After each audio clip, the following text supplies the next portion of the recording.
Hello and welcome to my channel. Financial Statement Analysis class 12th accountancy chapter first है ये। अभी हम ये बहुत इंपॉर्टेंट है क्योंकि एक 3 नंबर का क्वेश्चन इसमें से कंफर्म है, साथ ही साथ कोई 3 नंबर का थ्योरी का भी क्वेश्चन आ सकता है। तो उसी को ध्यान में रखते हुए मैं अपनी ये इसकी चौथी वीडियो आपके सामने लेके आ रहा हूँ इस चैप्टर की। इस चौथी वीडियो के साथ हम अपने 3 से 5 नंबर कंफर्म करेंगे। इन चारों वीडियो को जब आप कर लेंगे तो आपके 3 से 5 नंबर कंफर्म हो जाएंगे। आज की वीडियो में हम देखेंगे कि statement of profit and loss में क्या क्या आइटम्स आती हैं, उनको कैसे प्रेजेंट किया जाता है। दूसरा देखेंगे कि फाइनेंशियल जो स्टेटमेंट एनालिसिस या फाइनेंशियल स्टेटमेंट हम पढ़ रहे हैं उसके क्या यूजेस हैं, क्या उसके इम्पोर्टेंस हैं, किन के लिए वो ज़रूरी होती है या कौन उसके यूज़र्स हैं, उन यूज़र्स के लिए क्या उनके फ़ायदे हैं। साथ ही साथ हम ये भी देखेंगे कि लिमिटेशन क्या है हमारी इस फाइनेंशियल स्टेटमेंट की। तो ये इस वीडियो के टॉपिक हैं। इन टॉपिक के थ्रू हम अपने इस चैप्टर फर्स्ट को आज एंड करेंगे। तो चलिए शुरू करते हैं। सबसे पहले अपनी statement of profit and loss की तरफ चलते हैं।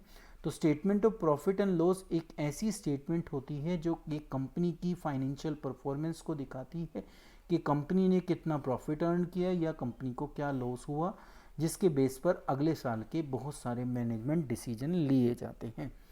तो एक अकाउंटिंग पीरियड में कंपनी ने प्रॉफिट अर्न किया या उसको लॉस हुआ, वो हम इस statement of profit and loss से पता लगाते हैं। अगर हम देखें तो statement of profit and loss का जो परफॉर्मा होता है या फॉर्म जो होता है वो इस टाइप का होता है। ये अकॉर्डिंग टू कंपनीज एक्ट 2013 है और ये अभी जो एक्सट्रैक्ट आपके सामने मैंने पेश किया है ये एनसीईआरटी की कर्टसी से मैं आपके सामने इसको प्रेजेंट कर पा रहा हूँ क्योंकि ये वहीं से मैंने लिया है। देखिए अब ये हमें बताता है कि देखिए कॉलम वही है, एक करंट ईयर की फिगर का कॉलम है, एक प्रीवियस ईयर की फिगर का कॉलम है। शुरुआत हम रिवेन्यू फ्रॉम ऑपरेशन से करते हैं जिसको हम अब तक नेट सेल के नाम से जानते थे, बट अब इसका नाम रिवेन्यू फ्रॉम ऑपरेशन है। उसमें जो डिफरेंट काइंड की अदर इनकम होती हैं वो प्लस हो जाती हैं और उस तरीके से हमारी टोटल रेवेन्यू निकल कर आ जाता है।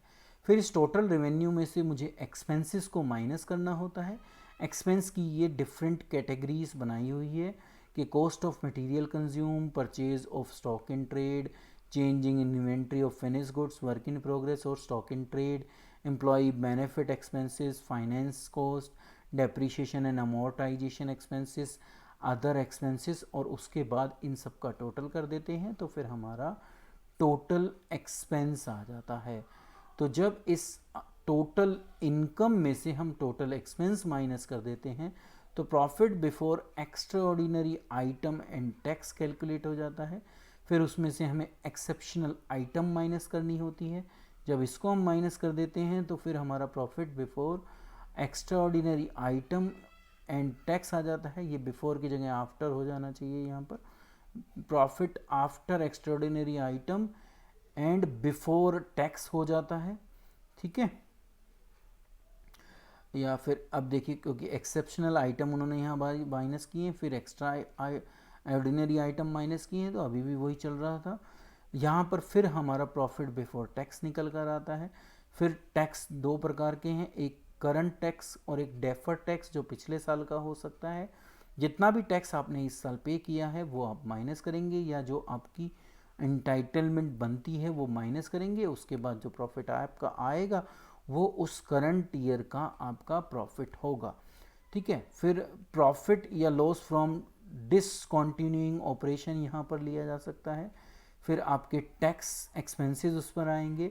फिर प्रॉफिट फ्रॉम डिसकंटिन्यूइंग, ये मतलब ये आपके लिए इतना ज़्यादा ज़रूरी नहीं है, बस ये फॉर्मेट में आपका ज़रूरी है, ये आपसे पेपर में नीचे वाला हिस्सा नहीं पूछा जाएगा, ठीक है। तो ये आपसे नहीं पूछा जाता, ये अर्निंग पर शेयर भी नहीं पूछा जाता, पर परफॉर्मा है तो उसको आपको उसी तरीके से हमें आपके सामने बताना था। तो प्रॉफिट आपका इतना बचता है, फिर इक्विटी पर शेयर निकल जाता है। तो ये आपका प्रॉपर परफॉर्मा है जो कंपनीज एक्ट 2013 के अकॉर्डिंग है। अब जो इस साल हमारे लिए क्वेश्चन पूछा जाएगा उस बेस पर मैंने आइटम्स को अलग अलग किया है। तो सबसे पहले हम देखें तो रेवेन्यू फ्रॉम ऑपरेशन आता है। इस रेवेन्यू फ्रॉम ऑपरेशन में सेल ऑफ प्रोडक्ट आता है, सेल ऑफ सर्विसेज आता है, तो ये दोनों मिलकर रेवेन्यू फ्रॉम ऑपरेशन आता है। उसके बाद दूसरे जो अदर ऑपरेटिंग रेवेन्यूज़ हैं वो होते हैं। इन रिस्पेक्ट टू अगर हम एक फाइनेंस कंपनी की बात की जाए, ये बहुत इंपॉर्टेंट बात है, इसको आप ढंग से सुनिएगा। रेवेन्यू फ्रॉम ऑपरेशन जो होता है shall include revenue from interest, dividend और income from other financial service.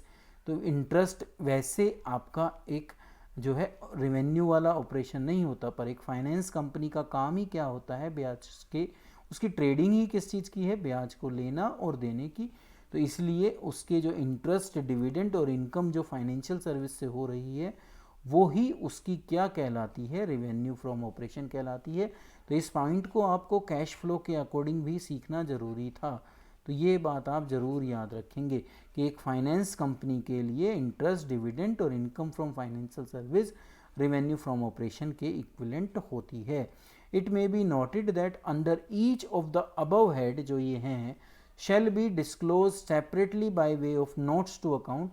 इनके बारे में आप जो डिटेल दिखाएंगे वो इस नोट नंबर में डालकर, यहाँ तो सिर्फ रेवेन्यू ऑपरेशन लिखा जाएगा, उस पर आप नोट नंबर 1 लिखेंगे और उस नोट्स टू अकाउंट में उसको मेंशन आपको करना पड़ेगा कि क्या चीज़ क्या है। नेक्स्ट चलते हैं आगे। तो अगली आती है अदर इनकम। इस अदर इनकम में आपको कोई इंटरेस्ट मिल रहा है, ठीक है। अब फाइनेंस कंपनी का नहीं होना चाहिए, इस बात को आपको याद रखना है क्योंकि वो तो रेवेन्यू में चला जाएगा। बट बाकी दूसरी नॉन फाइनेंसिंग कंपनी के लिए interest income, dividend income, sale कोई इन्वेस्टमेंट की है तो उस पर जो गेन या लॉस हुआ है वो, और अदर कोई नॉन ऑपरेटिंग इनकम आपकी हो सकती है। तो वो सब चीज़ें भी आपकी यहाँ पर शो होती हैं अदर इनकम के अंदर। इसके बेस पर आपकी टोटल इनकम आ जाती है। फिर आपको उस टोटल इनकम में से अपने एक्सपेंसेस एक एक करके लेस करने पड़ते हैं। तो उसमें सबसे पहले हमने पढ़ा था कॉस्ट ऑफ मटेरियल था। तो ये देखिए कि क्या होता है cost of material. It apply to manufacturing company. Cost of material आपको सिर्फ किस केस में मिलेगी, जो कंपनी कौन सी होगी, manufacturing company. It consist raw material and other material consumed in manufacturing of goods. आपने गुड्स के उत्पादन में जितने भी मटेरियल को यूज़ किया है, रॉ मटेरियल वगैरह, ये सब यहाँ पर आते हैं। तो इसको कहा जाता है कॉस्ट ऑफ मटेरियल। दूसरा आता है purchase of stock in trade, जिसको आपको ट्रेड करना है, जब आप उसको खरीदते हो तो वो इसके अंदर आता है, जिसको हम परचेजेस के नाम से जानते हैं। It means purchases of goods for the purpose of trading. आपने जो गुड्स खरीदी हैं बेचने के लिए, व्यापार करने के लिए, वो यहाँ आती हैं। तो इसका नॉर्मल नाम हो गया परचेजेस और इसका नाम हो गया वो रॉ मटेरियल जो आपने किस लिए खरीदा है, मैन्युफैक्चरिंग करने के लिए, प्रोडक्ट को बनाने के लिए। तो ये मैन्युफैक्चरिंग कंसर्न के लिए होती है, ये मैन्युफैक्चरिंग के लिए भी हो सकती है और ट्रेडिंग के लिए भी हो सकती है। नेक्स्ट आता है हमारा change in inventory of finished goods, work in progress और स्टॉक इन ट्रेड। तो इन्वेंट्री की बात आ गई। देखिए ओपनिंग और क्लोजिंग का डिफरेंस, क्योंकि चेंज का मतलब वही होता है। तो यहाँ पर आप वो लिखेंगे जो चेंज इन इन्वेंट्री है, वो इन्वेंट्री चाहे फिनिश गुड्स की हो, चाहे वर्क इन प्रोग्रेस की हो, चाहे स्टॉक इन ट्रेड की हो। It is the difference between the opening stock of finish goods, work in progress, stock in trade and closing inventory. तो आप चेंज कैसे निकालेंगे, अपनी ओपनिंग स्टॉक में से क्लोजिंग स्टॉक को माइनस कर कर। तो ये जरूर आप याद रखिएगा, इसी को हम चेंज इन इन्वेंट्री कहते हैं। फिर आता है एम्प्लॉई बेनिफिट एक्सपेंसेस, जो एम्प्लॉई से बिलोंग करते हैं। अब वो चाहे सैलरी हो, वेजेस हो, लीव इनकैशमेंट हो, स्टाफ वेलफेयर हो, ये सारे के सारे एम्प्लॉई बेनिफिट एक्सपेंसेस के अंदर दिखाए जाते हैं। Employee benefit expenses may be further categorised as direct और इनडायरेक्ट एक्सपेंस। आप वेजेस को डायरेक्ट एक्सपेंस हैं, सैलरी जो होती है वो इनडायरेक्ट एक्सपेंसेस होती हैं। तो आप चाहो तो इनको डायरेक्ट और इनडायरेक्ट एक्सपेंसेस में भी क्लासीफाई कर सकते हैं, पर ये सब क्या कहलाते हैं, एम्प्लॉय बेनिफिट एक्सपेंसेस। फिर जो हमारी नेक्स्ट आती है वो आती है फाइनेंस कॉस्ट। फाइनेंस का मतलब जो भी आपने उधार लिया है उस पर दिया जाने वाला ब्याज। तो वो सारा ब्याज जो आपको चुकाना है अपने उधार पर, बोरोइंग पर, वो यहाँ पर आएगा फाइनेंस कॉस्ट में। ठीक है, फिर आता है हमारा नेक्स्ट एक्सपेंस डेप्रीशिएशन। डेप्रीशिएशन क्या होता है? किसी भी एसेट की वैल्यू डिमिनाइज करना, डिक्रीज करना, कम हो जाना, इसके अंदर आता है। अमोर्टाइजेशन जब आता है जब इंटेंजिबल एसेट्स पे वो लगता है। डेप्रीशिएशन लगता है टेंजिबल एसेट्स पे, अमोर्टाइजेशन लगता है इंटेंजिबल एसेट्स पे, तो वो दोनों ही यहाँ पर ही आएंगे। और फिर जो इनमें ना आए एक्सपेंस उसको कहा जाता है अदर एक्सपेंस। तो all the other expenses which do not fall in the above categories are shown under this heading, और इनको भी आप direct, indirect, non operating, operating में कैटेगराइज कर सकते हैं। तो इस तरीके से आप अपने टोटल एक्सपेंसेस को फाइंड आउट कर लेंगे। फिर टोटल रेवेन्यू में से जब मैं टोटल एक्सपेंस माइनस कर दूंगा तो मेरा प्रॉफिट बिफोर टैक्स आ जाएगा। ठीक है, तो वहाँ था हमारी पूरी क्या थी, ये यहाँ तक था statement and profit and loss.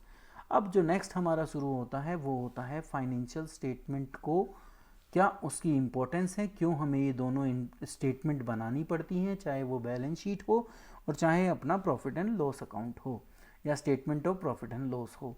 तो पहला यही है कि रिपोर्ट ऑफ स्टूवर्डशिप फंक्शन, मतलब financial statement report the performance of the management, management ने कैसी परफॉर्मेंस दी वो इस फाइनेंशियल स्टेटमेंट से हमें पता चलता है, और ये शेयर होल्डर के पास जाती है सो दैट वो अपनी मैनेजमेंट को और इम्प्रूव कर सके। तो the gap between the management performance and ownership expectation, मतलब कि share holder expectation can be understood with that financial statement. Share holder ने क्या चाहा था और एक्चुअल में क्या हुआ, तो वो दोनों को कंपेयर कर कर हम अपने नेक्स्ट ईयर के डिसीजन में उसको यूज़ कर सकते हैं। तो पहला इसका इम्पोर्टेंस ये है। दूसरा अगर देखें तो फिस्कल पॉलिसी जो बनाई जाती हैं, चाहे वो गवर्नमेंट के द्वारा बनाई जाए चाहे एक कंपनी के द्वारा बनाई जाए, फाइनेंशियल स्टेटमेंट उसके लिए बेसिक डाटा इनपुट हमें प्रोवाइड करती है। अब वो चाहे इंडस्ट्री से बिलोंग करता हो, चाहे वो टैक्स से बिलोंग करता हो, या जो अदर इकोनॉमिक पॉलिसीज़ हैं अपनी गवर्नमेंट की उनसे बिलोंग करता हो। तो इस तरीके से जो गवर्नमेंट है वो फिस्कल पॉलिसी को बनाने के लिए डिफरेंट कंपनी की फाइनेंशियल स्टेटमेंट को यूज़ करती है। नेक्स्ट आया कि अगर हमें कहीं से उधार लेना है तो उसका भी बेस यही फाइनेंशियल स्टेटमेंट बनती हैं। क्रेडिट ग्रांटिंग जो इंस्टीट्यूशन होते हैं, चाहे वो बैंक हो चाहे अदर फाइनेंशियल इंस्टीट्यूट हो, वो अपने डिसीजन है कि हमें उनको वो उधार हमें देंगे या नहीं देंगे, वो हमारी फाइनेंशियल परफॉर्मेंस पर डिपेंड करता है। और हमारी फाइनेंशियल परफॉर्मेंस वो कहाँ से देखते हैं, हमारी फाइनेंशियल स्टेटमेंट से। तो इसलिए फाइनेंशियल स्टेटमेंट जो होती हैं वो उधार का आधार होती हैं। नेक्स्ट आया कि जो हमारे प्रोस्पेक्टिव इन्वेस्टर हैं, जो हमारी कंपनी में पैसा लगाना चाहते हैं, फाइनेंशियल स्टेटमेंट उनको भी हेल्प करती है उनके इस डिसीजन को लेने में कि हमारी लॉन्ग टर्म और शॉर्ट टर्म सॉल्वेंसी कैसी है, हमारी प्रॉफिटेबिलिटी कैसी है, वो सब कहाँ से पता चलेगा, इस फाइनेंशियल स्टेटमेंट से ही। नेक्स्ट हमारा जो आता है वो आता है guide the value of the investment already made. जो हमारे इस समय के इन्वेस्टर हैं जिन्होंने मेरी कंपनी में अभी पैसा लगा रखा है, अब वो चाहे शेयर होल्डर्स हों या वो कोई और हों, वो सभी क्या करते हैं, ये डिसीजन लेते हैं कि क्या हमें अपने पैसे को इसी में कंटिन्यू रखना है या इसको डिसकंटिन्यू कर कर किसी और कंपनी की तरफ चला जाए। तो ये डिसीजन भी इसी फाइनेंशियल स्टेटमेंट के बेस पर लिया जाता है। फिर आता है स्टॉक एक्सचेंज हेल्प करता है या स्टॉक एक्सचेंज की हेल्प करती हैं। फाइनेंशियल स्टेटमेंट अनेबल करती है स्टॉक ब्रोकर्स को, जो ब्रोकर्स हैं, कि वो जज कर पाएँ कि क्या हमारी फाइनेंशियल पोजीशन है जिससे वो अपने जो इनके कस्टमर हैं, जो इनके यहाँ से हम तक जुड़े हुए हैं, वो अपने डिसीजन उस बेस पर ले सकें और प्राइस कोट कर सकें कि कितने पर ये शेयर खरीदना चाहिए या कितने पर नहीं खरीदना चाहिए। तो स्टॉक ब्रोकर की भी ये मदद करते हैं। और अब आती हैं इसकी लिमिटेशन। ये तो इसके बेनिफिट थे, ये एडवांटेज थी। अब फाइनेंशियल स्टेटमेंट क्यों सही नहीं है या क्या उसमें कभी खामियां हैं, तो पहला है कि करंट सिचुएशन नहीं बताती, क्योंकि कोई भी चीज़ मार्केट वैल्यू पर शो नहीं होती, हिस्टोरिकल कॉस्ट कंसेप्ट को फॉलो किया जाता है।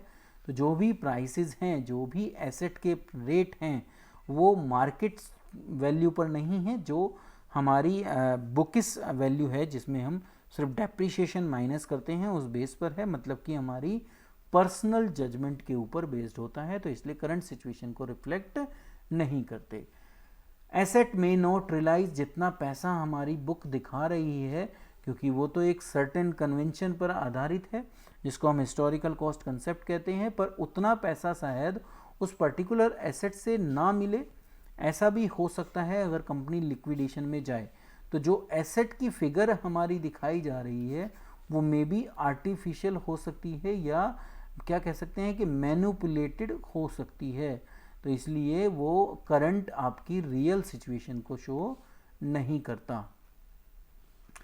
बायस है, वो आपको पता ही है कि फाइनेंशियल स्टेटमेंट जो बनाई जाती हैं वो उन आउटकम का रिकॉर्ड होता है या उसका एक रिजल्ट होता है जो फैक्ट, अकाउंटिंग कंसेप्ट, कन्वेंशन या पर्सनल जजमेंट हमारी पर्टिकुलर कंपनी में अकाउंटेंट या हमारे जो भी अकाउंटिंग हेड हैं उन्होंने यूज़ की हैं, तो वो बायस्ड हो सकती है।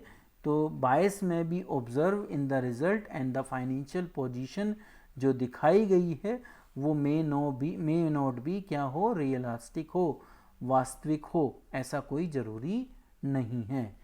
नेक्स्ट आता है कि क्वालिटी का पता आप उस फाइनेंशियल स्टेटमेंट से नहीं लगा सकते, क्योंकि वो सिर्फ मॉनेटरी वैल्यू को आपके सामने रखती है, क्वालिटी को वो आपके सामने नहीं रखती कि क्या उस बिजनेस के इंडस्ट्रियल रिलेशन है, क्या इंडस्ट्रियल का क्लाइमेट है, क्या लेबर रिलेशन है, और क्या क्वालिटी ऑफ वर्क उनके यहाँ पर परफॉर्म किया जा रहा है, वो यहाँ से पता नहीं चलता।